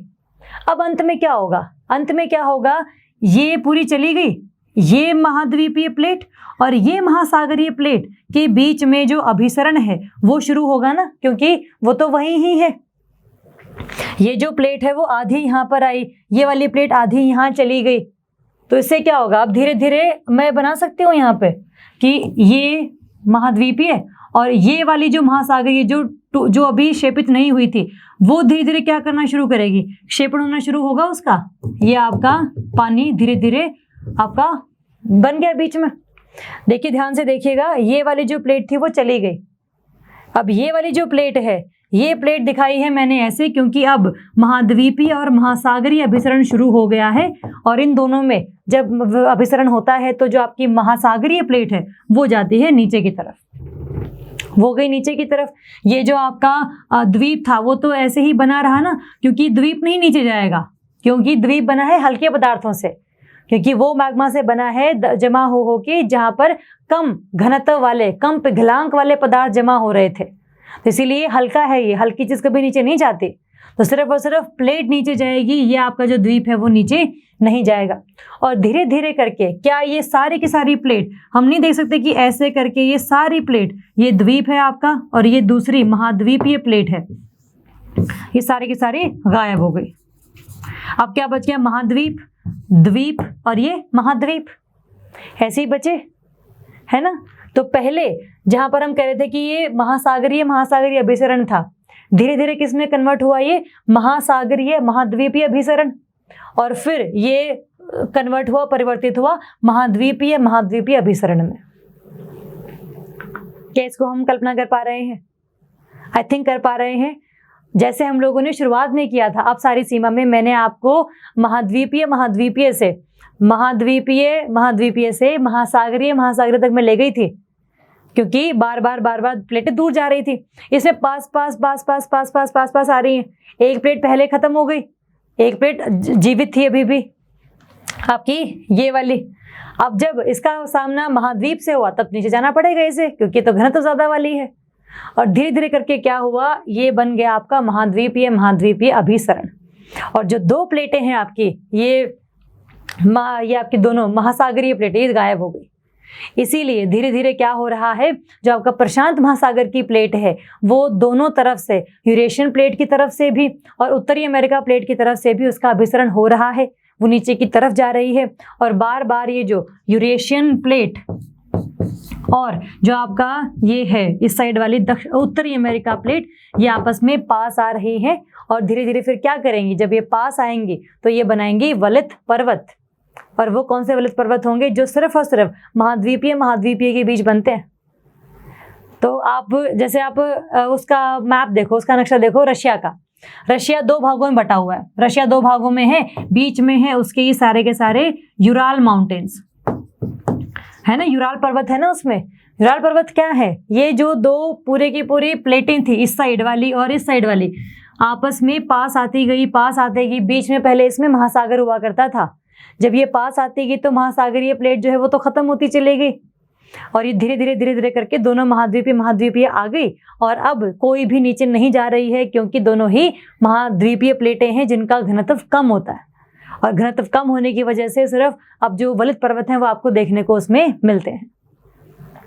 तो ये है आपकी दो पर्वतों के बीच की कहानी। हम लोगों ने भ्रंशित पर्वतों से शुरू करके लेकर आए हैं वलित पर्वतों तक। It is story between two mountains, दो पर्वतों के बीच की कहानियां हैं ये। और ये अब जो तीसरी सीमा बचती है वो है आपकी संरक्षी सीमा। संरक्षी सीमा में आपने ध्यान रखना है, दो चीजें होती हैं। एक जो प्लेट है वो जाती है ऐसे, एक प्लेट जाती है ऐसे। ना तो प्लेटें ऐसे जा रही हैं, ना प्लेटें ऐसे आ रही हैं। प्लेटें एक यहाँ जाएगी, एक यहाँ जाएगी, ऐसे ऐसे हो रहा है। इसको हम कहते हैं संरक्षी सीमा, क्योंकि इसमें ना तो कोई प्लेट, इसका ना तो किसी प्लेट का विनाश हो रहा है, ना ही किसी प्लेट की रचना हो रही है। तो ये है आपका संरक्षी प्लेट सीमा, है ना। तो इसमें सिर्फ भूकंप आते हैं और कुछ नहीं बनता है, कोई बस आप कह लो कि भ्रंश बनते हैं, एक फॉल्ट बनते हैं, है ना, विभंग क्षेत्र बनते हैं आपके, तो वो सब बनते हैं। लेकिन बाकी और कोई भी, जैसे हम लोगों ने पहले वालों में किया ना कि ज्वालामुखी बन गए, ये बन गया, महासागरीय प्लेट बन गई, ऐसे विनाश हो गए, ऐसे रचना हो गई, ऐसा कुछ नहीं हो रहा। इसमें सिर्फ संरक्षित सीमा है, एक प्लेट जाएगी यहाँ, एक प्लेट जाएगी वहां। बस इसका जो उदाहरण है वो आपको बड़ा सही देखने को मिलेगा जब आप मध्य महासागरीय कटकों के पास जाएंगे। देखिए ये है आपके मध्य महासागरीय कटक। ये कैसे बने थे, बार बार मैग्मा के जमा होने से, क्योंकि यहाँ से मैग्मा जो है वो ऊपर की तरफ आ रहा था, यहाँ पे जमा होता है और फिर प्लेटों को यहाँ से जो नीचे वाली संवहन धाराएं हैं वो तो लेके जा रही है ना। तो यहाँ पर ये जो एक महासागरीय कटक है, आधा इस साइड है, आधा उस साइड है, आधा ये इस साइड जा रहा है, आधा ये इस साइड जा रहा है। तो वैसे तो दोनों में ही ये आपकी अब सारी प्लेट सीमाएं हैं दोनों में ही, लेकिन दोनों में ऐसे ऐसे होने के साथ साथ ये दोनों जो संरक्षित सीमा है वो भी आपको इसमें देखने को मिल जाती है।